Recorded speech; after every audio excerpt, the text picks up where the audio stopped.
का नियम, ठीक है। आज ध्यान दो, आज जो बाबू हम सबको जो जानना है, सबसे पहले यह जानना है कि भाई जीनोम क्या चीज़ है। जीनोम ये मेरा चौथा क्लास होगा, इस चैप्टर का चौथा क्लास होगा। और इस क्लास के लिए और कम से कम इस चैप्टर में कम से कम आपका और कम से कम 7 से 8 वीडियो और आएंगे, बहुत ज़्यादा इस टॉपिक में वीडियो आएंगे। तो जीनोम, जीनोम क्या चीज़ है, इसको हिंदी में भी जीनोम ही कहते हैं।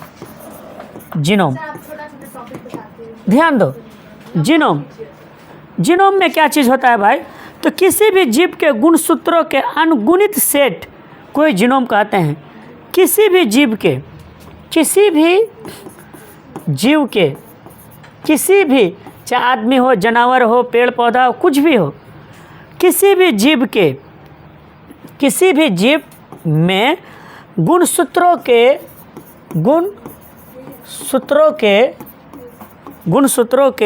अनगुणित सेट को, गुणसूत्रों के अनगुणित सेट को, अनगुणित सेट को जीनोम कहते हैं। यानी जीनोम क्या चीज़ है भाई, किसी भी जीव में जितना भी बाबू जानते हो उसका गुणसूत्र में अनगुणित सेट होगा, 2 हो, 4 हो, 5 हो, 10, उसका एक सेट होगा, एक सेट होगा। मान लो 10 गो, 20, 25, कुछ भी एक सेट होगा, उस सेट को ही क्या कहेंगे भैया, जीनोम कहेंगे।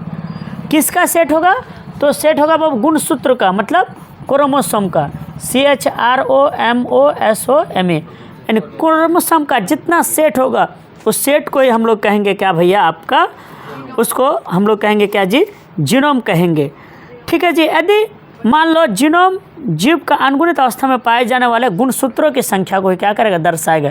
क्या भाई एक सेट में कितना है। जैसे कि मान लो क्या कि जो जड़ एवं पौधे की अगर बात किया जाए भाई, कि पौधे के परागकण में 12 गुणसूत्र होते हैं। पौधे की अगर बात किया जाए, पौधे के परागकण में, पौधे के परागकण में कितना होता है भैया, 12 होते हैं। कितना होते हैं जी, 12 गुणसूत्र हैं। और तो उस पौधे की पत्ती, तने, जड़ की कोशिका में 24 गुणसूत्र होंगे। और अर्थात उस पौधे में कितना जीनोम होगा, 12 जीनोम होगा। 12 दूनी 24, एक सेट में 2 ना होता है भाई, तो इसमें कितना जीनोम होगा भैया, 12 क्या होगा जी, जीनोम होगा। तो जीनोम एक्चुअली क्या चीज़ हुआ समझ में आया। जैसे वो मनुष्य में कितना है भाई, 46 है, 46 माने 23 जोड़ा, 46 पीस मतलब 23 जोड़ा। तो जीनोम एक्चुअली क्या होता है भैया, आपका जानते हो गुणसूत्रों का एक सेट होता है। आपको ऑब्जेक्टिव में दे देगा कि गुणसूत्रों का सेट को क्या कहते हैं, तो जीनोम कहते हैं। बस इसका लॉन्ग जाना नहीं है, बस समझो। अब एक आता है कि आपका जीन पूल, ठीक है, जीन पूल। ये जीन पूल क्या चीज़ होता है भाई, आज छोटा छोटा पॉइंटेड है, इस टॉपिक में आज हम थोड़ा सा चर्चा कर लेंगे। जीन पूल तो आबादी में, यानी पॉपुलेशन में सभी जीव के जीन प्रारूप मिलकर जीन पूल कहलाते हैं। यानी आबादी में या पॉपुलेशन में, POPULATION, पॉपुलेशन में यानी जनसंख्या में, पॉपुलेशन में क्या होता है भाई, सभी जीवों के जीनोटाइप मिलकर, पॉपुलेशन में, पॉपुलेशन माने आबादी या जनसंख्या में, सभी जीवों के, पॉपुलेशन में सभी जीवों के जीन प्रारूप मिलकर, जीन प्रारूप मिलकर क्या करता है भाई, आपका जीन पूल कहलाते हैं। इसी को कहते हैं क्या है जी, जीन पूल। जीन पूल यानी पॉपुलेशन में, यानी सभी जीवों में प्रारूप, जीन प्रारूप जितना मिलेगा, 10 गो, 20 गो, 50 गो, 100 गो, 200 गो, 500 गो, जैसा जीव है उसका जितना मिल कर के जो बाबू बनाएगा, उसी को हम लोग कहेंगे क्या है, पूल, जीन पूल। ठीक है, उसको क्या कहेंगे, जीन पूल। जनसंख्या में या आबादी, इसको आबादी भी बोलते हैं। आबादी में, आबादी में सभी जीवों के जीन प्रारूप, मान लो कि कोई एक आबादी है, मान लो कि 10 गो 20 गो किसी चीज़ का आबादी है, उस आबादी में जितना जीन मिलेगा जितना जीन मिलेगा उस जीन मिल करके क्या करेगा भाई, जीन पूल का जो निर्माण करेगा, हाँ वही होगा जीन पूल। एग्जाम्पल जैसे मान लो क्या कि मान लो क्या कि 5 गो आदमी है, मान लो इसका भी मान लो क्या कि 20 गो है, मान लो एक का 20 गो है, दूसरे का 30 गो है, तीसरे का 40 गो है, चौथे का 50 गो है और किसी का मान लो कि 10 गो, सब ठो मिल करके जितना जीन प्रारूप मिल करके क्या करेगा भाई, जीन प्रारूप निर्माण करेगा।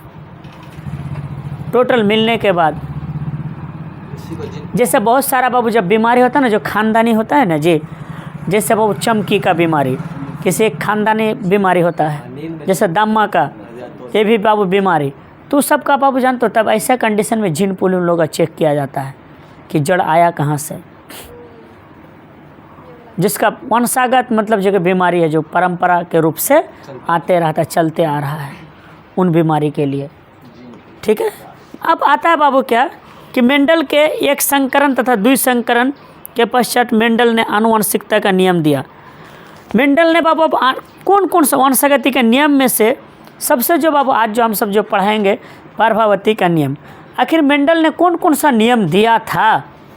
ठीक है, तो सबसे जो बाबू मेंडल के नियम में आज जो हम लोग अभी फ़िलहाल जो चर्चा करेंगे मेंडल का नियम में, सबसे पहला जो चर्चा करेंगे, सबसे पहला जो चर्चा होगा आज मेरा कि पृथक्करण, प्रभाविता का नियम। प्रभाविता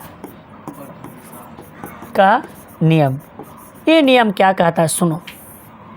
प्रभाविता का नियम कहता यह है कि जब एक जोड़ी विरोधी लक्षण वाले लक्षण को धारण करने वाले 2 शुद्ध जनक में परस्पर संकरण कराया जाता है, फर्टिलाइजेशन कराया जाता है, तो उनकी संतान में विरोधी लक्षण में से केवल एक प्रभावी लक्षण परिलक्षित होता है। हम परिभाषा को ऐसे पढ़ने से अच्छा हम आपको बोर्ड में लिख करके लाइन बाय लाइन समझाते हैं। कहा क्या इसका पृथक्करण का प्रभाविता का नियम कहता यह है कि जब एक जोड़ा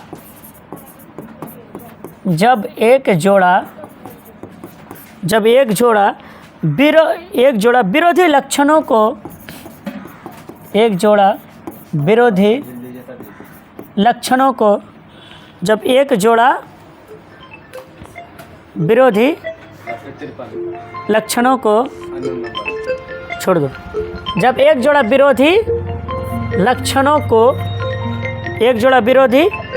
धारण करने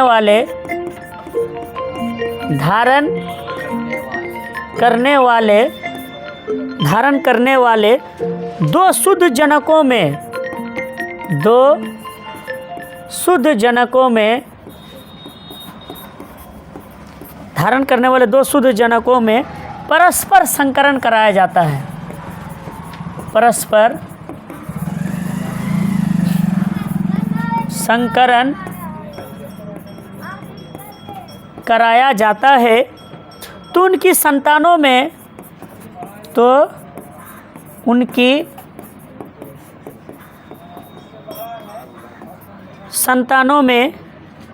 विरोधी लक्षणों में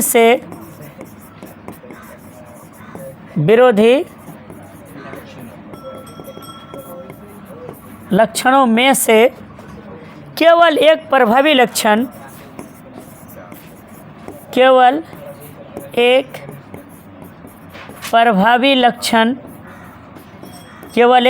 लक्षण परिलक्षित होता है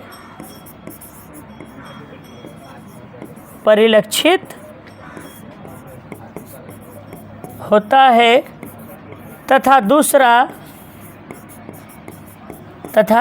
दूसरा अप्रभावी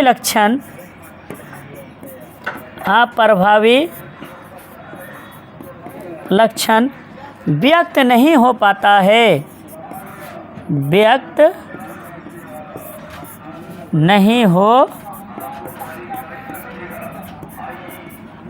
अब समझो मेंडल का पृथक्करण का नियम कहता क्या है, सॉरी प्रभाविता का नियम कहता क्या है, इसको समझो। ठीक है, देखो ये कहता है कि जब एक जोड़ा विरोधी लक्षण, मान लो कि बाबू जानते हो एक लंबा और दूसरा क्या बौनापन पर विचार करते हैं। ठीक है, एक जोड़ा विरोधी लक्षण, मान लो एगो लंबा है एगो लंबा है और दूसरा क्या है, बौना है। एगो लंबा दूसरा बौना है। हाँ, जब एक जोड़ा विरोधी लक्षण धारण करने वाले दो शुद्ध जनकों में, मान लो दो शुद्ध जनक, मान लो क्या कि दोनों बेचारे एकदम बिल्कुल एक्स एक्स दोनों शुद्ध है, ठीक है, मान लो इससे समझने के तौर पर शुद्ध लक्षणों में परस्पर संकरण कराया जाए तो उनकी संतान विरोधी लक्षणों में से केवल एक प्रभावी लक्षण परिलक्षित होगा। तो जो विरोधी लक्षण होगा इनमें से कोई एक ठो में ही क्या होगा बाबू, प्रभावी लक्षण होगा, जो जिस क्वालिटी का है। तथा दूसरा जो होगा ना भैया, दूसरा जो बाबू जो संतान होगा ये ऐसा नहीं करेगा। यानी मान लो दो ठो विरोधी है और दो ठो शुद्ध है, तो उनमें से अगर वो रिएक्शन कराओगे ना भैया तो एक ठो कम से कम तोरा विरोधी होगा और एक ठो शुद्ध रहेगा जो व्यक्त नहीं करेगा। मान लो एक बाप का 4 गो बेटा है, चार में से चारों शुद्ध नहीं होगा। मान लो 2 गो शुद्ध है ना बाबू और 2 गो क्या टेढ़ा है, तो जो टेढ़ा वाला का जो फिर जो बच्चा और शुद्ध वाला का बच्चा जो होगा ना बाबू, तो कोई ना कोई एगो में उसका लक्षण आबे करेगा। ये कारण है बाबू कि हम लोग तुम लोग देखता होगा, गांव घर में भी बोलता होगा, कह रहे तोरा तो बाप ऐसा नहीं था, तुम इतना टेढ़िया कह रहे, तोरा तो बाप चाचा, तोरा तो खानदान में ऐसा नहीं रहे, तुम ऐसा कह रहे कि जिसका जड़ में नहीं हो झाड़ में नहीं है, उसका जड़ में जिसका जड़ में उसका झाड़ में कहाँ से आ गया रे? हाँ, जिसका जड़ में नहीं उसका झाड़ में कहाँ से आ गया? तो प्रभाविता का नियम कहा था भाई, मेंडल ने कहा ये, समझा? जिसका जड़ में नहीं है वो झाड़ में कहाँ से आ गया? तो कोई ना कोई बाबू एक ठो क्या करेगा, जो उसमें से मान लो अगर यदि 2 गो क्या है, एक जोड़ा विरोधी लक्षण वाला है और 2 ठो बेचारा शुद्ध है, तो रिएक्शन कराओगे ना बाबू तो ये गो का प्रभावी लक्षण 100% परिलक्षित होगा। हाँ, और एगो बेवड़ापंथी में आ जाएगा। तो उसीलिए बाबू जानते हो, गांव समझ में उसीलिए बोलता है गांव घर में कि भाई अरे तोरा तो जड़ में नहीं तो झाड़ में कहाँ से आ गया, समझा? ये प्रभाविता का नियम कहा था। ये उसका तो कुछ ना कुछ अंश लेगा ना, प्रभाव लेगा ना भाई, कुछ तो अंश लेगा ना खानदानी का, यानी जड़ का। तो क्लियर हुआ कहानी, ठीक है? कोई दिक्कत है इसमें? ठीक है। एक कहा क्या, फिर समझो कि जब एक जोड़ा विरोधी लक्षण को, विरोधी मतलब बदमाश टाइप का, वो धारण करने वाले 2 शुद्ध जनकों में, 2 ठो बेचारा शुद्ध है, 2 ठो क्या है एकदम बेवड़ापंथी है, अच्छा है नहीं है, परस्पर संस्करण कराया जाए, मतलब उसको रिएक्शन करवाया जाए, तो उनकी संतान में विरोधी लक्षणों में से केवल एक का प्रभावी लक्षण परिलक्षित होगा, विरोधी वाला में से एगो होगा, तथा दूसरा अप्रभावी लक्षण को व्यक्त नहीं हो पाएगा। हाँ, बस एगो तो एगो क्या करेगा वो, उसका कुछ अंश उसको वो धारण करते रहेगा। क्या दिक्कत है इसमें? कहानी अब आगे बढ़ सकते हैं हम, ठीक है? अब बाबू जो दूसरा जो बाबू जो, ठीक है, अब देखो रे बाबू, अब जो दूसरा जो इसका जो नियम है कहता है, अब देखो दूसरा जो नियम कहता है शुद्धता का नियम, ठीक है, कारकों के पृथक्करण युग्मकों की शुद्धता का नियम। देखो शुद्धता का नियम बेचारा का क्या कहता है, सुनो अब ध्यान दो। शुद्धता का नियम कहता ये है, जैसे हम लोग बोलते हैं ना दूध का लगता धोया हुआ है का, बोलता है ना भाई, तो अब चलो देखते हैं, अब ध्यान दो शुद्धता का नियम ये क्या कहता है इसका।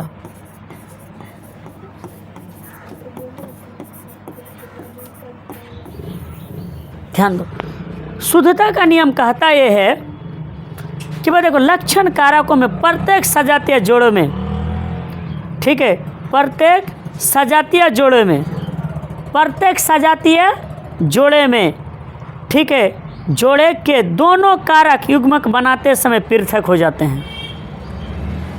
जोड़ा तो समान है, लेकिन जब बाबू जब रिएक्शन जब युग्मक जब बाबू बनाएगा वो, तब बाबू क्या करेगा, जो वो अलग हो जाएगा।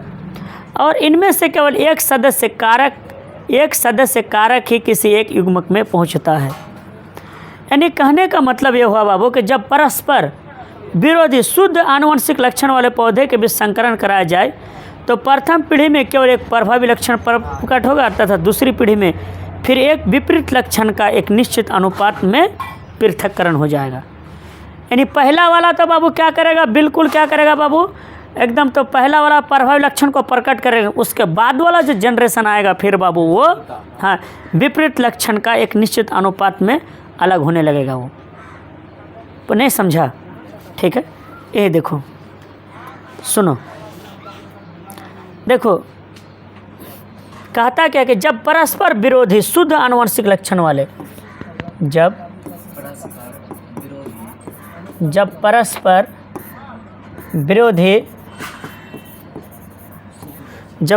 विरोधी शुद्ध लक्षण वाले, शुद्ध परिभाषा लिखा करके समझा रहे, शुद्ध आनुवंशिक लक्षण वाले, थोड़ा टाइम लगने दो, शुद्ध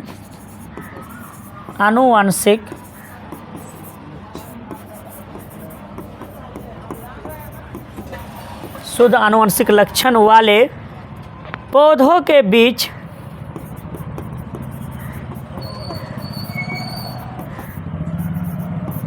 संकरण कराया जाता है,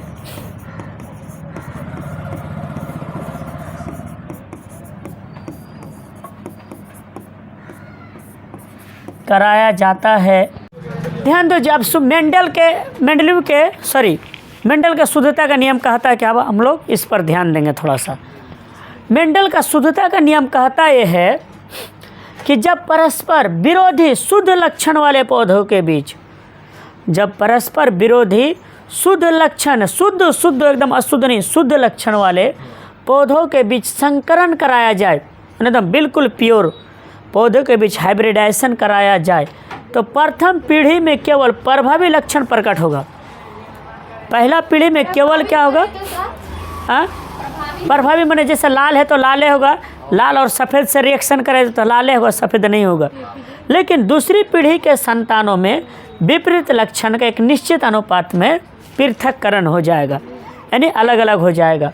उदाहरण के तौर पर मान लो लाल फूल का सफ़ेद से रिएक्शन करवाया जाए, संकरण कराया जाए, तो पहला बार अगर संकरण कराया जाए यानी F1 में, तो बाबू इसका जो फूल जितने जो प्राप्त होंगे ना लाले होगा।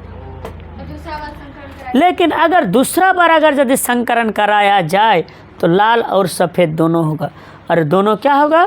3:1 में होगा। यही कहा था शुद्धता का। हाँ, 3 ठो लाल 1 ठो सफ़ेद,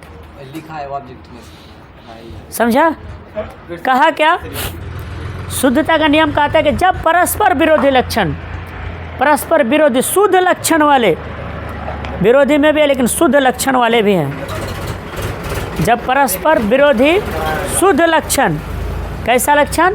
शुद्ध लक्षण वाले पौधे के बीच, शुद्ध लक्षण वाले पौधे के बीच संकरण कराया जाए, तो प्रथम पीढ़ी में केवल, पहला पीढ़ी में जो है केवल प्रभावी लक्षण ही प्रकट होगा। पहला पीढ़ी में जो था वही है। जैसे मान लो लाल और सफ़ेद का है ना जी, तो F1 में बाबू क्या होगा? सिर्फ लाले होगा, सफ़ेद नहीं होगा। लेकिन दूसरा पीढ़ी में बाबू ये जा करके क्या करेगा जी? दूसरा पीढ़ी में बाबू जानते हो फिर ये निश्चित अनुपात में अलग हो जाएगा। कैसे? तो जैसे मान लो 3:1 में लाल 3 गो होगा, सफ़ेद व 1 गो होगा। F2 ये तो दूसरा माने ही तो F2 पीढ़ी हुआ। प्रथम F1 माने प्रथम पीढ़ी, F2 माने दूसरा पीढ़ी। ठीक है, ये इसका शुद्धता का नियम यही कहा है कि पहला पीढ़ी में बाबू तोरा कोनो चेंज नहीं, जैसे दूसरा पीढ़ी आएगा भैया तो तोरा 3 गो ललका हो जाएगा, 1 गो सफ़ेदवा आ जाएगा। F3 में फिर इस तरह करके परस्पर चेंज होते रहेगा, बदलाव इसमें आते रहेगा। लेकिन पहला पीढ़ी तोरा एकदम 100% शुद्ध तो शुद्धे रहेगा। एकरा में कोनो भैया तो हाँ था, है और रहेगा, इसका पहला पीढ़ी। हाँ, यहाँ तक में पृथक्करण का नियम में कोई दिक्कत है? किसी को कोई दिक्कत है प्रथम पीढ़ी का नियम में? यानी पहले बाबू था, यानी जो लाल और सफ़ेद से मान लो रिएक्शन कर तो ललके होगा पहला पीढ़ी में। दूसरा पीढ़ी में जैसे बाबू मतलब इसका हाइब्रिडाइजेशन कराओगे, संकरण कराओगे, तो 3:1 में 3 ठो लाल 1 ठो सफ़ेदवा बनना शुरू हो जाएगा। ये बाबू शुद्धता का नियम यही कहता है। हम आगे बढ़ सकते हैं अब चलो, अभी तक हम लोगों ने क्या क्या जाना, थोड़ा सा रिपीट मार ले। देखो, हम लोगों ने सबसे पहले जाना जीनोम, कि किसी भी जीव के गुणसूत्रों के अनगुणित सेट को, गुणसूत्रों के सेट को ही क्या कहेंगे भैया? जीनोम कहेंगे। सेट को ही क्या कहेंगे, गुणसूत्रों के सेट को ही क्या कहेंगे भाई, जीनोम कहेंगे। ठीक है, अब जीन पूल किसे कहेंगे, तो आबादी में सभी जीवों का जीन प्रारूप मिलकर ही क्या करता है जी, जीन पूल कहलाता है। आबादी में खाली एक ठो नहीं, हाँ, जीन प्रारूप, सभी जीवों के जीन प्रारूप मिलकर क्या करेगा जी, सभी प्रारूप जीन प्रारूप मिलकर क्या करेगा भाई, जीन पूल कहलाएगा। मेंडल का पहला नियम प्रभाविता का नियम कहता क्या है कि जब एक जोड़ा विरोधी लक्षणों को धारण करने वाले दो शुद्ध जनकों में परस्पर संकरण कराया जाए तो उनकी संतानों में विरोधी लक्षणों में से केवल एक प्रभावी लक्षण परिलक्षित होगा। एक वो क्या होगा जी, प्रभावी लक्षण परिलक्षित होगा और दूसरा अप्रभावी लक्षण को व्यक्त नहीं हो पाएगा। शुद्धता का नियम कहता क्या है कि अगर मान लो कि जब परस्पर शुद्ध लक्षण विरोधी शुद्ध लक्षण वाले पौधों के बीच एकदम प्योर, एकदम शुद्ध, कोनो एकदम एक को रत्ती बराबर भी कोनो फिट न, हाँ, तो प्रथम पीढ़ी में केवल प्रभावी लक्षण प्रकट होगा। इन दूसरा पीढ़ी में बाबू संतानों में विपरीत लक्षण का एक निश्चित अनुपात में अलग हो जाएगा। दूसरा पीढ़ी में, पहला पीढ़ी में केवल एक के होगा, जैसे मान लो लाल और सफ़ेद से रिएक्शन करे तो ललके फूल हुआ बाबू, तोरा खाली ललके फूल आएगा। लेकिन दूसरा का पीढ़ी में फिर क्या करेगा जी, लाल 3 अनुपात में और सफ़ेद 1 अनुपात में आ जाएगा। कोई दिक्कत है इस नियम में? अब बाबू जो एक और जो वो मेंडल का जो नियम है स्वतंत्रता का नियम, हाँ, स्वतंत्रता का नियम। ठीक है, थोड़ा सा वीडियो को स्टॉप करना, तो 1 मिनट काट दो, जोड़ लेंगे। चलो आप सुनो, स्वतंत्र अपविभाजन का नियम, ये लास्ट नियम है, फिर हम लोग दूसरा आज के लिए इतना ही रखेंगे। इस नियम को पढ़ने के बाद कहता क्या कि जब 2 जोड़ी विपरीत लक्षण वाले, 2 जोड़ी, एक जोड़ी नहीं बल्कि कितने जोड़ी, 2 जोड़ी विपरीत लक्षण वाले पौधों के बीच संकरण कराया जाए, जब 2 जोड़ी विपरीत लक्षण वाले पौधों के बीच संकरण कराया जाए तो इन लक्षणों का पृथक्करण स्वतंत्र रूप से होगा, स्वतंत्र रूप से, फिर कोई दिक्कत नहीं है। अर्थात एक लक्षण की वंशागति दूसरे को प्रभावित नहीं करेगी, जिसका जो लक्षण है वही है, दूसरा को बाबू क्या करेगा, कोई प्रभाव नहीं करेगा, वो अपने आप स्वतंत्र रहेगा। उदाहरण के लिए बाबू ये कहता है कि अगर गोल और पीले बीज वाले पौधे को लिया जाए और उसका संकरण कराया जाए किससे, झुर्रीदार हरे बीज वाले पौधे से, झुर्रीदार और हरे बीज वाले, झुर्रीदार माने मतलब ताकतवर वाला पौधा नहीं, बीज वाले पौधे से रिएक्शन करवाया जाए तो बाबू ऐसा कंडीशन में जो बाबू प्रथम पीढ़ी में जो बाबू इसका जो बीज बनेंगे वही गोल और पीले ही बनेंगे, यानी इसका दूसरा से उसका दूसरा पीढ़ी में फिर ये 4 प्रकार के हो जाएंगे, लाल पीले, झुर्रीदार पीले, हरे पीले हो जाएंगे। लेकिन पहला पीढ़ी में बाबू जो है वो ये बनेगा, स्वतंत्र रूप से बनेगा। जैसे गोल और पीले बीज वाले पौधे का संकरण यानी पर परागण करवाया किससे, झुर्रीदार और हरे बीज वाले पौधे से करवाया। गोल और पीले बीज वाले पौधे का पर परागण किससे करवाया, झुर्रीदार और हरे बीज वाले पौधे से कराया। तो ऐसा कंडीशन में जो बाबू जो पौधा जो मिला प्रथम पीढ़ी में वही मिला किसके तरह, गोल और पीले बीज वाले ही मिला, वही मिलेगा। लेकिन दूसरा पीढ़ी में फिर 4 तरह का हो जाएगा। यही कहता है स्वतंत्र का नियम। क्या कोई दिक्कत है?